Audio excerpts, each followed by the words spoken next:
Now to that collapsed building in Huruma, and the court to rule on bail demands for suspects. Now, we do know that the owners of this particular building have been arrested.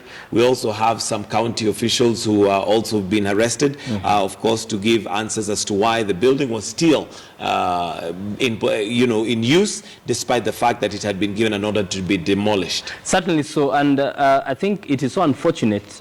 All this might be happening. People might get arrested, get arraigned in court, denied bail, but I think it's becoming a facade for a very long time.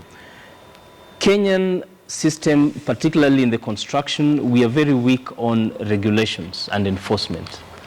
There is a city inspectorate building whose duty is to inspect and make sure that any building, even before it's put up, that it has followed the right mechanical processes and requirements, engineering, and all that. But you find that the unfortunate thing, and even as the late Mwalimu Nyerere once said, Kenya is a man-eat-man society.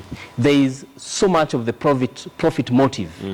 People are so much after the profit that they disregard human dignity, human life. I think what Kenya needs at this time is a little bit of the toughness of the former President Moi and the reasonableness of Magufuli.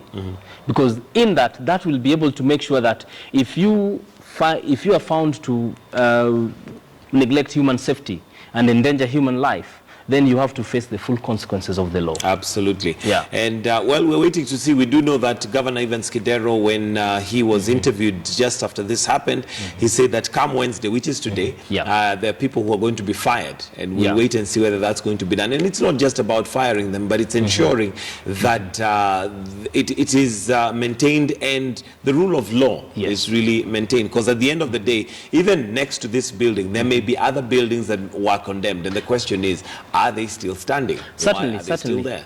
There was. If you watch the previous dailies, there was. You'll see a huge mammoth crowd perched on the second, third floors of a building next to the one which collapsed. And certainly, from even that picture, you'll certainly tell that that building is not structurally stable. Yeah. And as a